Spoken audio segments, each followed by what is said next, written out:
kita lakukan di pagi hari ini.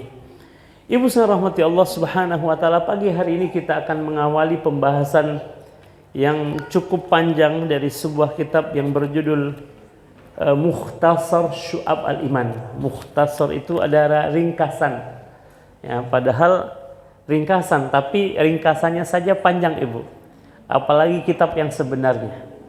Mukhtasar artinya ringkasan, syu'ab. Syu'ab ini jamak dari kata sya'bun. Sya'bun itu artinya adalah cabang. Jadi syu'ab cabang-cabang al-iman, cabang-cabang keimanan. Buku ini ditulis oleh Imam Al-Baihaqi. Dasar dari beliau menulis buku ini adalah sebuah hadis Rasulullah sallallahu alaihi wasallam, di mana Nabi Muhammad alaihi salatu wasallam dalam sebuah hadisnya menyebutkan al-imanu bid'un wa sab'una syu'bah. Iman itu, kata Nabi Muhammad alaihi salatu wassalam, memiliki 70 cabang, bahkan lebih. Jadi seperti sebuah pohon yang memiliki cabang, iman pun memiliki cabang. Nah, cabang yang paling tinggi daripada keimanan, a'laha, cabang yang paling tinggi dari keimanan itu adalah qaulu la ilaha illallah. Perkataan la ilaha illallah. Jadi cabang iman yang paling tinggi adalah lafaz la ilaha illallah. Sedangkan wa adnaha, cabang iman yang paling rendah, kata Nabi Muhammad, imatatul adza anit tariqi, menyingkirkan gangguan dari jalan. Ya, menyingkirkan gangguan dari jalanan, Ibu sekalian. Apapun jenis gangguannya. Bisa jadi ya duri, bisa jadi beling, bisa jadi sampah, ranting, dan lain sebagainya. Jadi menyingkirkan gangguan dari jalan adalah cabang iman yang paling rendah. Nah, yang menariknya, Rasul menyebutkan satu cabang keimanan lagi, Ibu. Wal haya'u syu'batun minal iman. Dan rasa malu, kata Rasulullah, atau dan sifat malu menjadi salah satu cabang daripada keimanan. Jadi setelah Rasul menyebutkan cabang iman yang paling tinggi, yaitu kalimat la ilaha illallah, dan cabang iman yang paling rendah adalah menyingkirkan gangguan dari jalan, Rasul menyebut satu cabang keimanan lagi, yaitu sifat malu. Ya, di saat masih banyak cabang-cabang iman yang lainnya, Ibu sekalian. Kalau yang paling tinggi dengan yang paling rendah yang disebut, oke lah, kita bisa memahaminya. Tapi kenapa sifat malu menjadi salah satu contoh cabang keimanan yang disebutkan oleh Rasul dalam hadis ini? Nah, setelah dikaji oleh para ulama, mereka kemudian berpandangan, kenapa sifat malu yang disebutkan oleh Rasul dalam hadis ini setelah menyebutkan cabang iman yang paling tinggi dengan cabang iman yang paling rendah?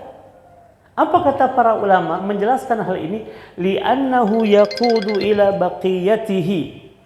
Karena rasa malu itu jika ada dalam diri seorang akan mengundang cabang-cabang keimanan yang lainnya, Ibu sekalian.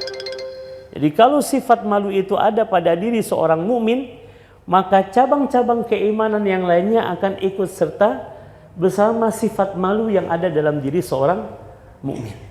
Subhanallah. Nah, dari dasar hadis inilah Imam Al-Baihaqi rahimahullah mencoba untuk mengkaji ayat-ayat Al-Quran dan hadis-hadis Rasulullah SAW berkenaan dengan cabang-cabang keimanan ini. Sehingga beliau mendapati ada lebih daripada 70 cabang keimanan yang beliau temukan dari ayat-ayat Al-Quran maupun hadis-hadis Rasulullah SAW. Nah, ini penting bagi kita untuk mengkaji tentang cabang-cabang keimanan ini agar apa, Ibu sekalian? Agar keimanan kita ini kokoh. Agar keimanan kita ini sempurna. Sebab di antara perkara yang selalu diingatkan oleh Rasul kepada para sahabatnya adalah keimanan ini. Dan selalu tentang keimanan ini, Ibu sekalian. Contoh misalkan Nabi Muhammad dalam satu kesempatan bertanya kepada para sahabatnya, kaifa asbahtum? Bagaimana kabar kalian di pagi hari ini, kata Rasul. Dan para sahabat tahu kemana arah pertanyaan Nabi Muhammad. Pertanyaan Rasul ini bukan hanya tentang kabar sehat atau tidaknya mereka. Bukan tentang masalah badan mereka saja. Tapi lebih daripada itu, Rasul ingin bertanya kepada para sahabat adalah tentang keimanan mereka, sehingga kemudian para sahabat menjawab dengan mengatakan asbahna mu'minan billahi haqqan. Bahwa di pagi hari ini dalam keadaan iman yang sempurna, kata para sahabat. Jadi asbahna mu'minan billahi haqqan.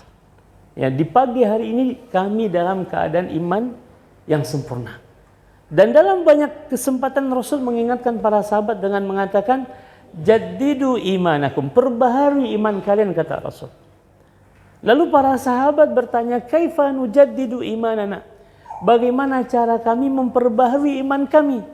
Lalu Rasul mengatakan, aktsiru min qauli la ilaha illallah. Perbanyaklah oleh kalian dengan melafazkan la ilaha illallah. Jadi sekali lagi Ibu sekalian, perkara iman ini adalah perkara yang sangat penting untuk kita pastikan dalam keadaan baik di setiap saat dalam kehidupan kita.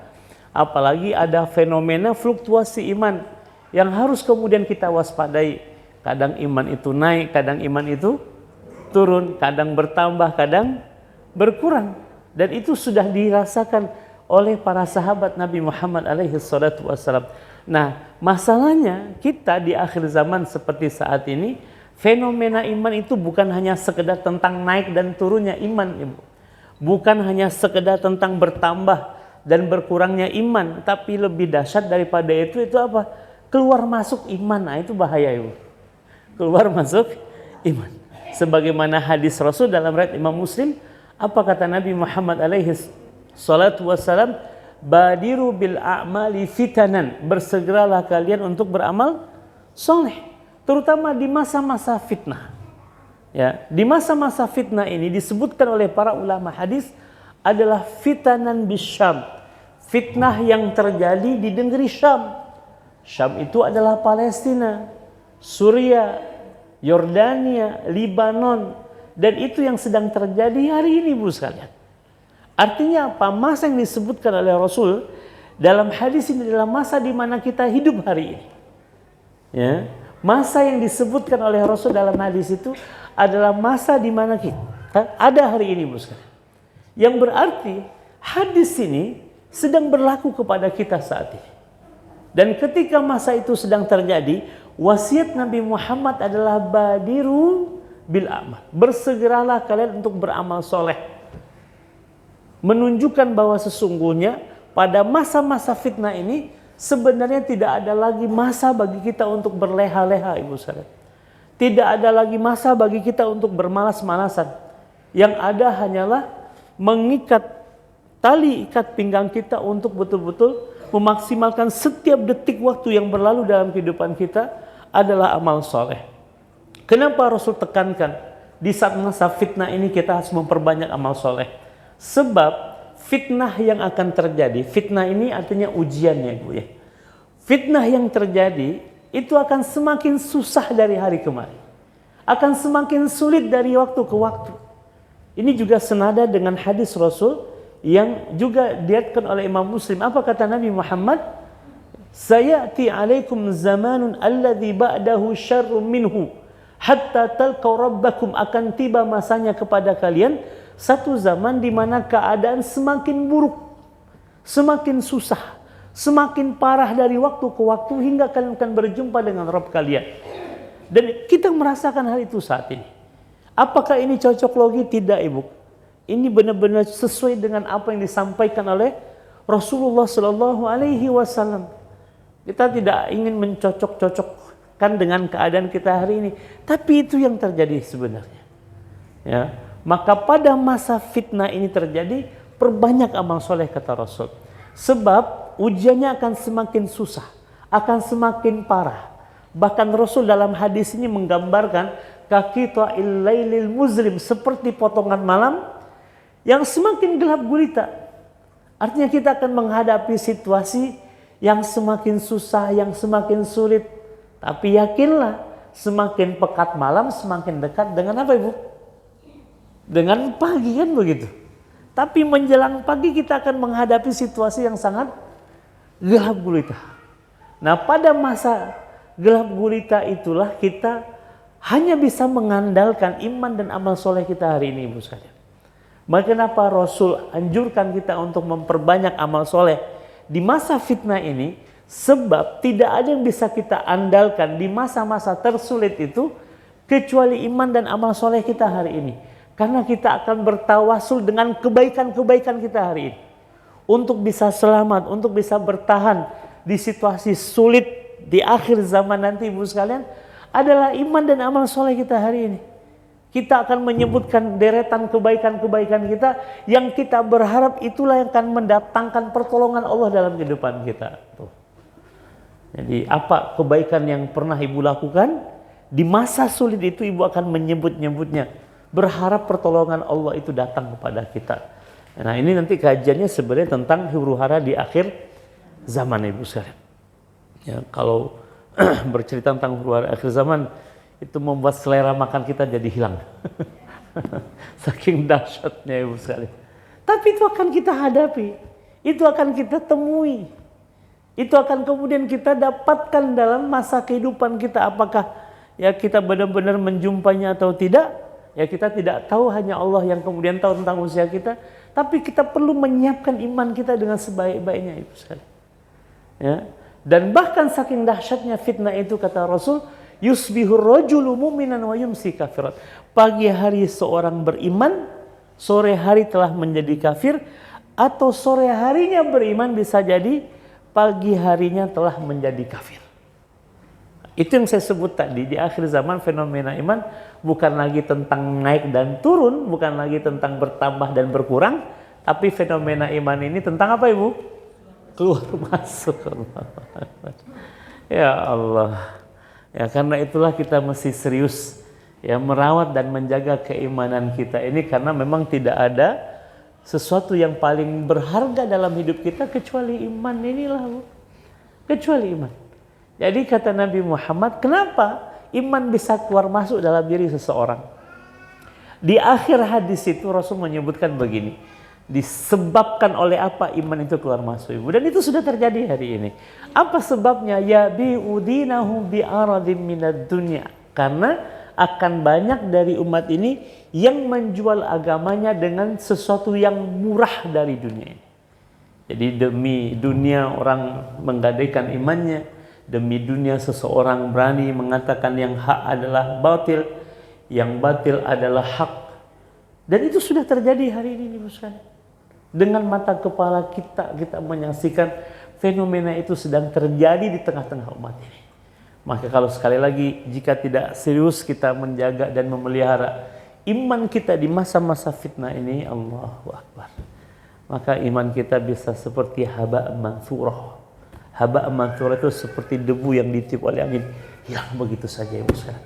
Sebab itu kita berhajat membahas kitab Syu'ab al-Iman ini. Kita berharap dengan kita mengetahui cabang-cabang keimanan itu, kita serius untuk menjaga dan merawat ya keimanan yang sudah Allah Subhanahu wa taala berikan kepada kita.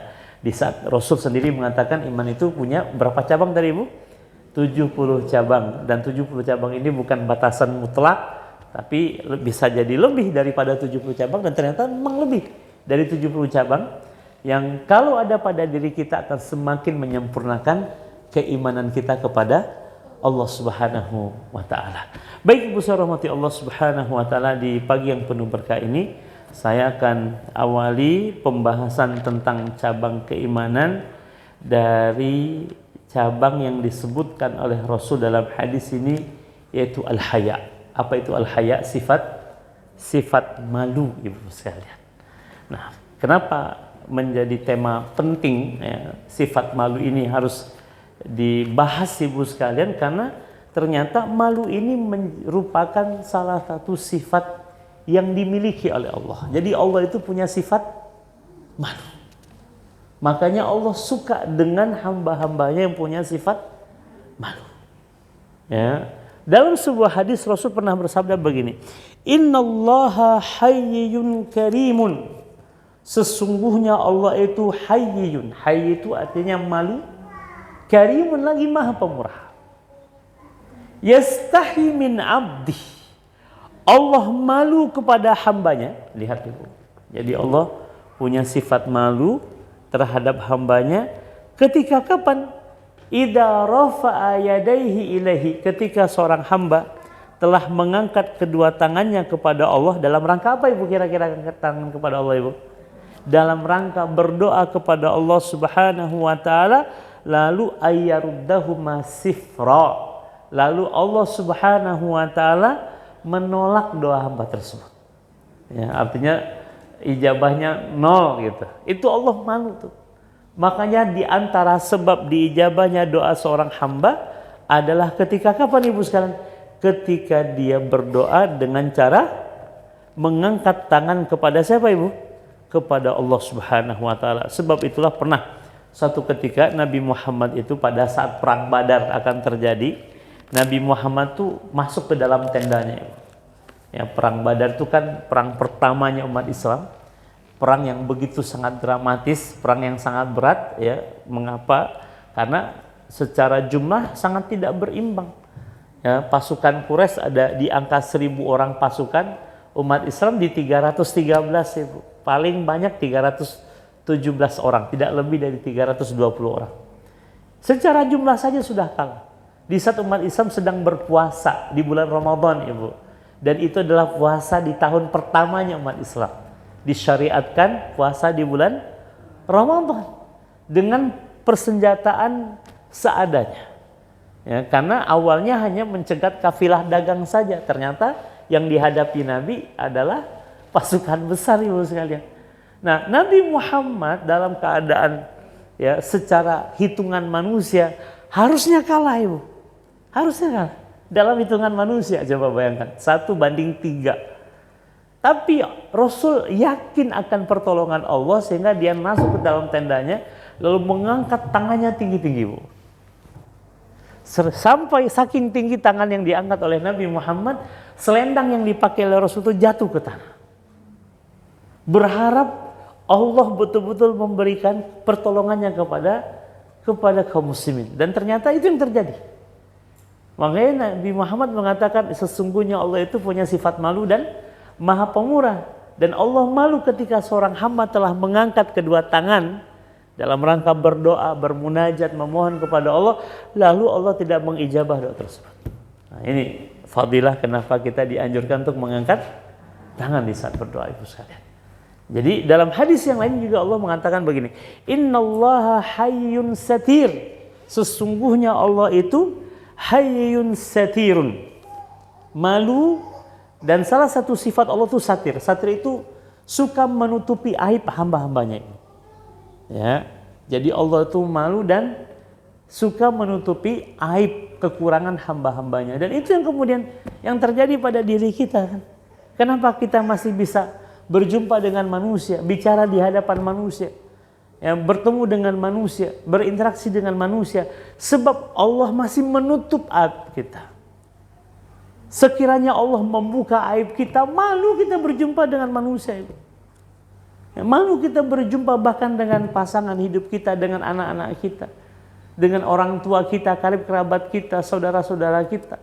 Sebab kasih sayang Allah yang masih menutupi aib kita, kita masih bisa nih berjumpa dengan manusia. Sekiranya Allah buka tentang diri kita, malu kita Ibu sekalian. Malu. Karena Allah tuh maha malu dan menutupi aib hamba-hambanya. Sebab itulah dalam hadis ini disebutkan yuhibbul haya'a wasitra. Allah itu suka dengan hamba-hambanya yang memiliki sifat malu dan suka menutupi aib saudaranya. Jadi sebisa mungkin sebenarnya Ibu sekalian jangan sampai kita menjadi orang yang membuka aib orang lain Ibu sekalian.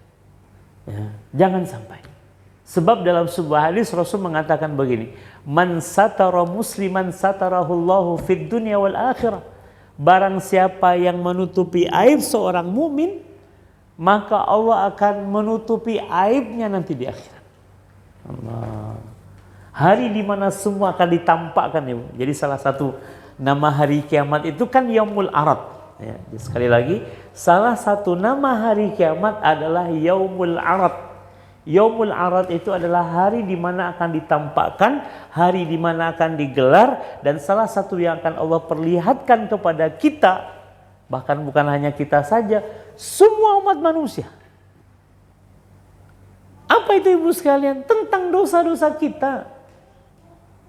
Dan kita berharap Allah menutupnya, ibu. Dan ternyata salah satu sebab Allah akan menutup aib kita nanti di akhirat, karena kita berusaha untuk menutupi aib saudara kita di dunia ini. Allah Akbar. Ya, paham sampai di sini ibu?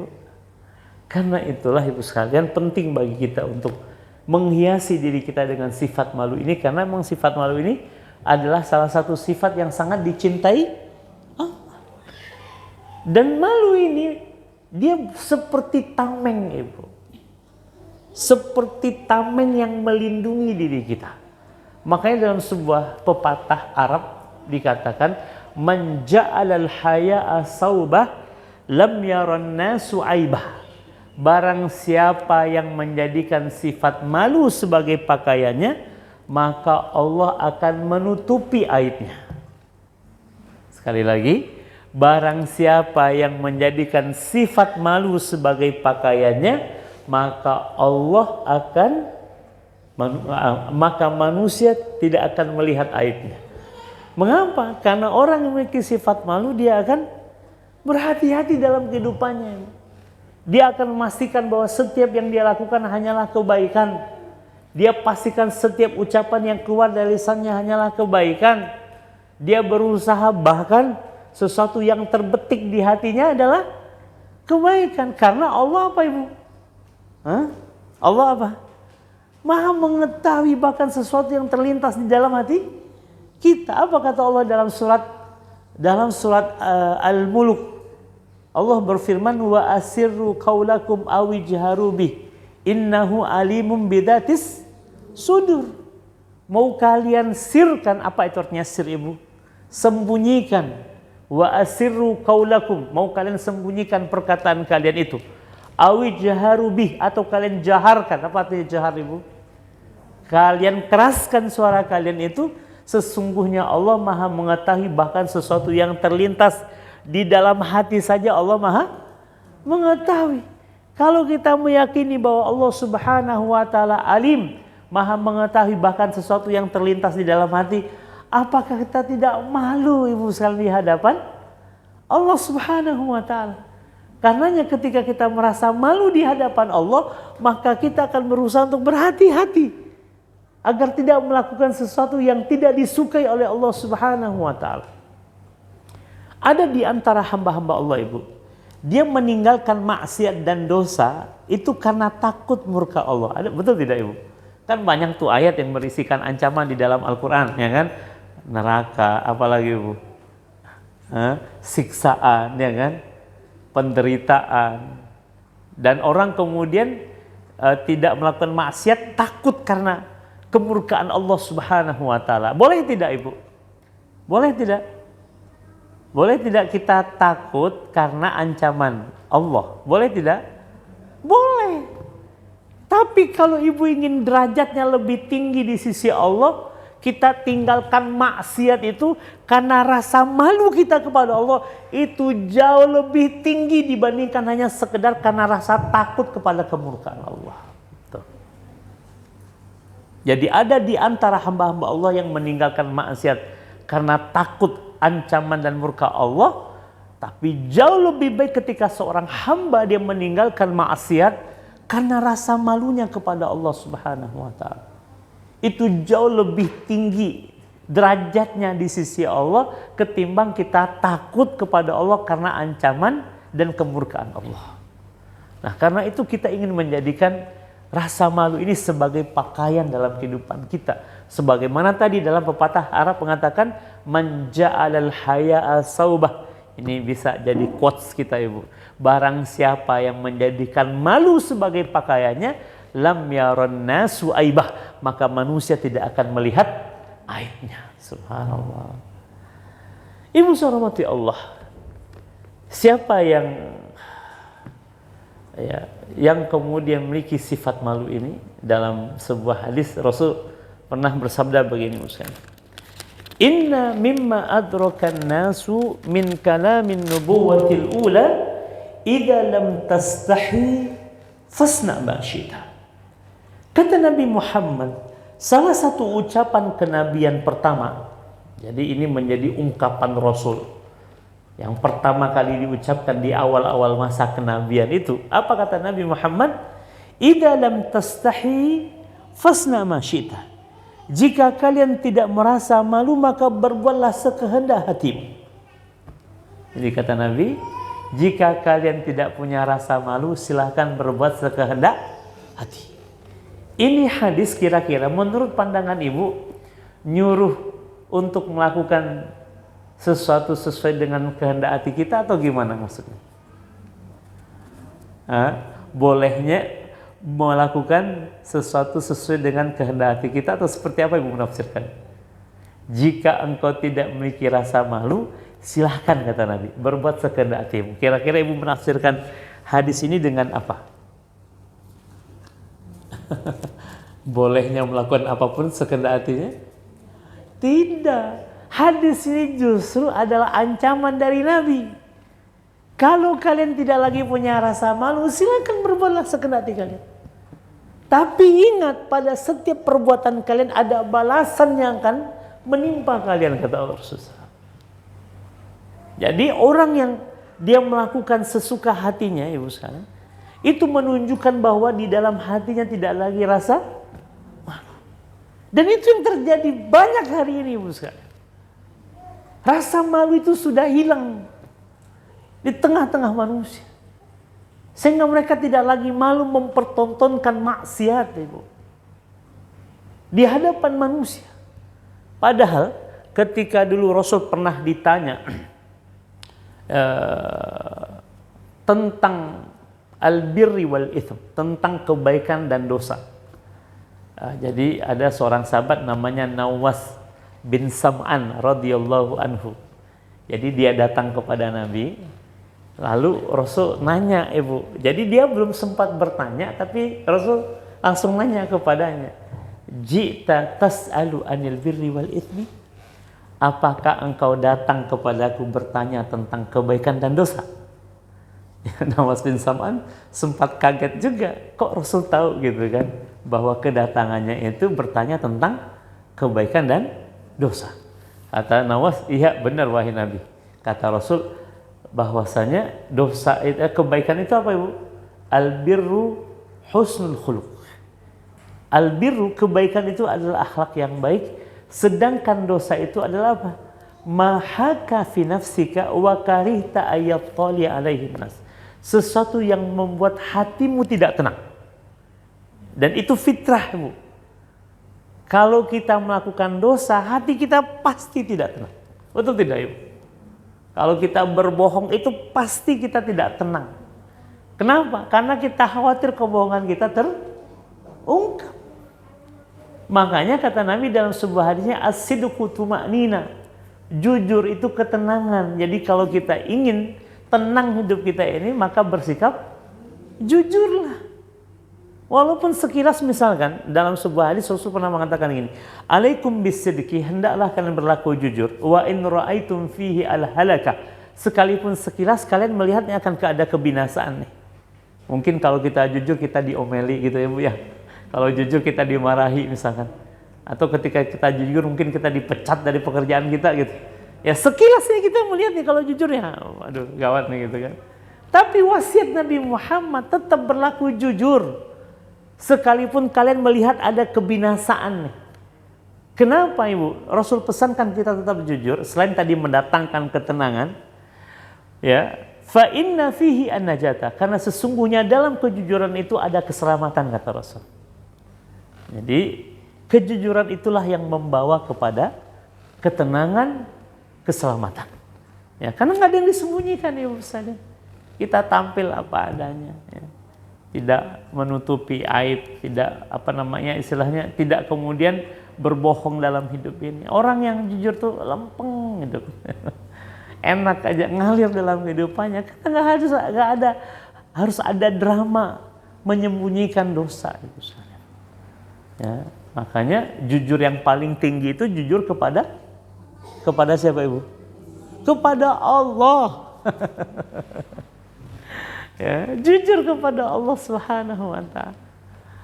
Ya. Nah, kemudian kata Nabi Muhammad, selain dosa itu membuat hati kalian tidak, Nabi Muhammad, dosa itu adalah wakarihta ayattali alaihin nas, dan engkau takut jika perbuatanmu itu terlihat dan nampak oleh manusia. Kenapa kita takut, Ibu? Perbuatan kita dilihat oleh manusia karena masih ada rasa malu di dalam hati kita. Nah, kalau rasa malu itu sudah ada, maka mereka tidak akan lagi takut perbuatan itu dilihat oleh manusia. Di saat itu adalah derajat iman yang paling rendah tuh, Bu. Kalau kita masih punya malu, kadang-kadang kan kita ya malunya di hadapan manusia, kadang di hadapan Allah kalau dalam kesendirian kita tetap bermaksiat gitu. Nggak ada masalah kalau kita seandainya masih punya rasa malu kepada manusia. Ya, itu masih mending, walaupun derajatnya paling rendah. Ya, karena seharusnya rasa malu kita yang paling utama itu kepada siapa, Ibu? Kepada Allah. Sebagaimana kita malu di hadapan manusia berbuat maksiat, harusnya di hadapan Allah jauh lebih malu lagi, karena tidak ada batasan dalam pandangan Allah. Ya, di saat kita dalam kesendirian, di saat dalam keramaian sekalipun, Allah mengetahui tentang apa yang kita lakukan. Dulu ada seorang ulama namanya Syekh Al-Junaid, Syekh Al-Junaid. Jadi Syekh Al-Junaid ini satu hari dia mengatakan kepada para muridnya, bukrah itu artinya besok, insya Allah kita akan rihlah itu tamasya, rekreasi. Ini kajian kita pernah rekreasi tidak ini, Bu? Pernah tamasya tidak? Tamasyanya di majelis ilmu saja, Ustaz. Gimana kalau kita nanti bermajelis ilmunya di Masjid Nabawi? Mau tidak, Ibu? Program kan lah. Bismillah ya, Bu ya. Nah, kajian musasnya di pelataran Masjid Nabawi bersama Ustaz Akhyar insyaallah. Karena ternyata perjalanan itu, melakukan traveling itu bagian dari perintah Allah. Jangan salah, Ibu. Nah, ini menjadi dalil bagi ibu yang suka jalan-jalan. Wah, kemana Bu lagi jalan-jalan? Kenapa jalan? Melaksanakan perintah Allah. Dalam Al-Quran Allah mengatakan begini, fasiru fil ardi, maka berjalanlah kalian di muka bumi ini. Itu perintah tuh, Bu. Fasiru fil ardi, berjalanlah kalian di muka bumi ini. Untuk apa? Fanduru, dan lihatlah. Kaifa kana akibatul mukadzibin, bagaimana dulu Allah memperlakukan orang-orang yang mendustakan agama Allah. Artinya apa? Ketika kita melakukan traveling, perjalanan, banyak ibrah yang bisa kita dapatkan, banyak pelajaran yang bisa kita dapatkan. Ya, makanya Syekh Al-Junaid membuat sebuah program dengan muridnya, besok kita akan rihlah. Tapi rihlah kita kali ini, ya, khulwiyah, dilakukan oleh masing-masing, kata Syekh Al-Junaid. Yang biasanya kan yang namanya rekreasi ramai-ramai, tapi sekarang khulwiyah, dilakukan secara personal, di mana masing-masing kalian membawa ayam yang masih hidup, ya, lalu sembelihlah ayam itu di tempat di mana kalian, ya, tidak dilihat oleh siapapun. Sembelih ayam kalian itu dan kemudian bawa kembali ke tempat kita ini, dan kita akan masak-masak di sini, kata Syekh Al-Junaid. Ini keesokan harinya para murid Syekh Al-Junaid ini, ya, pergi sesuai dengan arahan dari Syekh Al-Junaid. Mereka membawa ayam yang masih hidup ke tempat di mana mereka meyakini tidak ada orang yang melihat mereka, lalu mereka menyembelihnya. Hanya datanglah para muridnya dengan hasil sembelihan mereka, lalu ada satu orang murid dari murid Syekh Al-Junaid ini yang masih membawa ayam dalam keadaan hidup, Ibu. Lalu ditanya oleh Syekh Al-Junaid, kenapa engkau membawa ke hadapanku ayam yang masih hidup, yang belum disembelih? Lalu muridnya ini bercerita begini, wahai Syekh, wahai guru, bukankah engkau memerintahkan kami untuk menyembelih ayam ini di tempat di mana tidak ada satu orang pun yang melihat kami, dan aku sudah berusaha untuk mencarinya. Pertama, di dalam rumah, ya, karena memang di dalam rumah itu orang tuaku sudah berangkat bekerja, ya, berharap di dalam rumah tidak ada orang yang melihatku. tapi setelah aku hendak menyembelih ayamku ini, aku merasakan ada seseorang yang melihatku. Lalu aku naik ke atas sutuh. Sutuh itu adalah bagian atas dari rumah, ya, karena memang rumah di Arab itu kan tidak seperti rumah kita yang pakai seng. Mereka coran, ibu, ya, bagian disebut dengan sutuh. Nah, kalau di Arab, ya, itu kalau di musim panas tuh orang-orang Arab suka ngadem di malam hari itu di atas atap mereka itu. Ya, panggang-panggangan apa segala macam. Pokoknya di musim panas, ya, tempat yang paling mereka minati itu adalah bagian atas rumah mereka. Ketika aku naik ke atas rumahku, berharap tidak ada orang yang melihatku.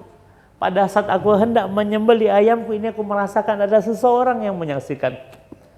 Lalu aku pun pergi ke padang pasir. Berharap di padang pasir tidak ada orang yang melihatku. Ketika aku hendak menyembelih ayamku ini, aku merasakan ada seseorang yang menyaksikanku. Dan kemanapun akhirnya aku pergi, selalu ada yang mengawasiku. Lalu kemudian Syekh Junaid mengatakan, man huwa, siapa dia? Lalu muridnya mengatakan, Allah. Mendengar jawaban dari muridnya ini, Syekh Junaid kemudian memeluk muridnya ini seraya mengatakan, anta ibni haqqan. Engkau adalah anakku, engkau adalah muridku yang sejati, kata dia. Artinya dia mengerti yang dimaksud oleh gurunya ini. Kemanapun mereka mencari tempat untuk, ya, bersembunyi, tidak ada di alam semesta ini, yang luput dari penglihatan Allah. Lalu pada saat kita merasa bahwa Allah selalu menyaksikan kita, selalu melihat kita, selalu mengetahui apa yang kita lakukan, apa kita tidak malu, ibu, di hadapan Allah Subhanahu wa Ta'ala? Karenanya, ibu, sifat malu ini akan mendorong seseorang untuk berbuat baik dalam hidupnya. Sebagaimana sifat malu ini akan mencegah seseorang dari perbuatan keji dan mungkar. Sekali lagi, sifat malu ini akan mendorong seseorang untuk berbuat baik dalam hidupnya. Kenapa, ibu sekalian? Karena kita malu dengan segala nikmat yang Allah berikan kepada kita ini. Kenapa Allah memberikan kita nikmat, ibu? Agar kita berbuat baik, agar kita beramal soleh, agar kita beribadah. Sebab itu Allah berikan kita nikmat, Allah berikan kita fasilitas. Untuk apa semua itu? Menunjang tugas penghambaan kita kepada Allah. Dan kita malu setelah Allah berikan kita nikmat, kita masih malas ibadah kepada Allah Subhanahu wa Ta'ala. Sebagaimana sifat malu ini juga mencegah kita dari perbuatan keji dan mungkar. Kenapa, ibu sekalian? Karena kita malu. Nikmat yang seharusnya digunakan untuk taat, tapi kita gunakan untuk maksiat. Apa kita tidak malu, ibu? Kita bermaksiat menggunakan fasilitas dari Allah. Kita durhaka dengan karunia Allah Subhanahu wa Ta'ala. Apa kita tidak malu, ibu? Harusnya malu. Nikmat yang seharusnya membuat kita semakin dekat kepada Allah, justru kita kemudian semakin jauh dari Allah Subhanahu wa Ta'ala. Makanya sifat malu itu akan mendorong seseorang untuk berbuat baik dan mencegah seseorang dari perbuatan keji dan mungkar. Itulah fungsi malu dalam diri kita itu, ibu sekalian. Ya, betapa kemudian dalam sebuah hadis Rasul mengatakan begini, ibu sekalian. Al-haya'u la ya'ti illa bi khair. Sesungguhnya sifat malu itu tidak mendatangkan sesuatu kecuali hanya kebaikan, kata Nabi Muhammad. Ya. Bahkan dalam hadis yang Rasul mengatakan al-haya'u kulluhu khair. Sifat malu itu semuanya baik. Nah, malu yang seperti apa? Tadi bukan malu-maluin ya, Bu, ya. Bukan definisi, ayo ibu silahkan tilawah Al-Quran ya. Aduh, mohon maaf Ustazah, saya malu Ustazah. Bukan malu yang seperti itu yang dimaksud, ibu. Tadi malu yang mendorong kita untuk berbuat baik dan mencegah kita dari perbuatan keji dan mungkar. Dan Nabi kita alaihi salatu wassalam itu adalah orang yang sangat pemalu, ibu. Itu pernah ada seorang sahabat namanya Abu Sa'id Al-Khudri radhiyallahu anhu. Beliau mengatakan begini, "Kana Rasulullah sallallahu alaihi wasallam ashadda haya'an min al-adha'i fi khidriha." Nabi Muhammad adalah orang yang sangat pemalu, bahkan lebih pemalu daripada seorang anak gadis yang sedang dipingit. Ya. Ibu masih ada budaya pingit dulu tidak? Menjelang menikah nggak boleh kemana-mana, di rumah aja. Oh, sekarang udah nggak ada lagi ya Bu ya. Masih Bu ya, masih ada di pingit Ibu dulu ya. Nah, gadis dalam pingitan ini biasanya gimana? Ibu dulu ketika dipingit gimana? Malu-malu ya kan, disebut nama calonnya, merona wajahnya, begitu kan? Nah, Nabi Muhammad kata Abu Sa'id Al-Khudri ini adalah orang yang sangat pemalu, bahkan lebih pemalu dibandingkan dengan seorang gadis yang sedang dipingit. Ya. Wa idza ra'a syai'an yakrahuhu arafnahu fi wajhihi. Ketika Rasul melihat sesuatu yang tidak disukainya, itu kami bisa mengetahui dari rona wajahnya. Ya, rona wajah Rasul langsung berubah ketika melihat sesuatu yang tidak disukai oleh Rasulullah Sallallahu Alaihi Wasallam. Jadi Nabi kita Alaihi Wasallam itu adalah orang yang sangat pemalu. Ya, sangat pemalu sekali. Bahkan ada seorang sahabat Nabi Muhammad yang karena sifat pemalunya Ibu, itu bahkan para malaikat malu kepadanya. Coba bayangkan. Yang karena sifat malu dalam dirinya, itu malaikat tuh malu kepadanya. Jadi pernah satu ketika Aisyah menceritakan Nabi Muhammad saat itu tengah berbaring di dalam rumahnya Aisyah. Ketika Rasul berbaring, pakaian Rasul ini agak sedikit terangkat sehingga memperlihatkan betisnya misalnya. Betis Nabi Muhammad nampak. Lalu tiba-tiba pintu rumah Rasul diketuk. Dan ternyata yang mengetuk pertama itu adalah Abu Bakar As-Siddiq untuk minta izin masuk ke rumah Nabi. Lalu Nabi mengizinkan Abu Bakar untuk masuk ke rumahnya. Ya, padahal Abu Bakar ini mertua Nabi, tapi Abu Bakar sangat beradab kepada Rasul. Bahkan untuk masuk ke rumah Nabi minta izinnya. Rasul mengizinkan. Nah, pada saat itu Rasul tidak merubah posisinya, tetap dalam keadaan berbaring dan pakaiannya tadi terangkat sehingga memperlihatkan betisnya. Terjadi dialog antara Rasul dengan Abu Bakar. Tidak lama setelah itu Abu Bakar pergi meninggalkan rumah Nabi. Tidak lama berselang kemudian untuk kedua kalinya pintu rumah Rasul diketuk. Dan ternyata yang kedua ini adalah Umar. Nah, Umar minta izin kepada Nabi, Rasul mengizinkan, masuklah Umar, dan Rasul tidak merubah posisinya, tetap dalam keadaan seperti tadi. Tidak lama setelah itu kemudian Umar juga pergi dari rumah Rasul. Nah, untuk ketiga kalinya pintu rumah Rasul diketuk dan ternyata ketiga ini adalah Utsman bin Affan. Mengetahui yang datang Utsman, Rasul langsung duduk. Dia betulkan pakaian. Nah, Aisyah memperhatikan itu, Ibu. Dipersilahkanlah masuk Utsman bin Affan oleh Nabi. Lalu terjadi dialog antara Utsman. Setelah itu Utsman pun pergi. Sepeninggal Utsman, Aisyah yang dari tadi sudah nggak sabar mempertanyakan itu kemudian bertanya, wahai Rasul, saya melihat ada perbedaan antara Abu Bakar yang datang, Umar yang datang dengan Utsman yang datang. Ketika Abu Bakar dan Umar yang datang, kau tetap dalam keadaan berbaring dan pakaian yang kau biarkan terangkat dan tersingkap, ya, betismu. Tapi ketika Utsman yang datang, kau duduk dan betulkan pakaianmu. Apa kata Nabi Muhammad dulu? Ala astahi min rajulin tastahi minhu al-malaikatu. Tidakkah aku malu kepada seseorang yang bahkan malaikat pun malu kepadanya? Jadi salah satu sifat yang paling menonjol dalam diri Utsman bin Affan itu adalah sifat malu. Jadi Utsman ini dikenal dengan orang yang sangat pemalu sekali. Subhanallah. Bahkan karena rasa malunya malaikat malu kepadanya. Masya Allah. Saya nggak bisa membayangkan bentuk malu malaikat kepada Utsman itu seperti apa. Wallahu a'lam. Apakah malaikat Israel juga malu-malu kalau 3 jam menjawab Utsman bin Affan? Allahu Akbar, Masya Allah ya Ustaz. Nah, Aisyah juga demikian, adalah orang yang sangat pemalu Aisyah. Kita tahu Ibu sekalian, di rumah Aisyah itu kan selain Nabi yang dimakamkan, ada Abu Bakar dan juga ada Umar kan? Ya, betul tidak Ibu? Betul tidak? Ibu udah pernah ke makam Nabi Muhammad belum? Ya Rabb, undanglah jamaah mustasni Allah. Nah, kalau Ibu nanti ke Madinah, nanti salah satu programnya kemana? Ke Raudhah. Nah, samping Raudhah itu ada makam Rasul, di samping makam Rasul ada Abu Bakar dan Umar. Dan itu dulu adalah rumahnya Aisyah. Ya, rumahnya Aisyah. Nah, sejak Umar dimakamkan di dalam rumah Aisyah, sejak saat itu Aisyah kalau masuk ke dalam rumah itu nggak pernah lepas hijabnya, Bu. Nggak pernah lepas hijabnya karena dia merasa nih Umar nih bukan muhrim dia nih. Padahal seseorang yang sudah meninggal dunia, yang sudah dikuburkan. Jadi sejak Umar dimakamkan di samping ayahnya, ibu sekalian, itu Aisyah masuk rumah tuh nggak pernah kemudian buka hijabnya, pakai hijab juga di dalam rumahnya. Saking malunya siapa ibu? Aisyah radhiyallahu anha. Karena juga demikian, kenapa seorang muslimah kemudian padanya memilih untuk menutup aurat selain ia adalah perintah dari Allah Subhanahu wa taala, karena memang aurat itu harus ditutup ibu. Dan itu menunjukkan rasa malu yang sempurna dari seorang muslimah.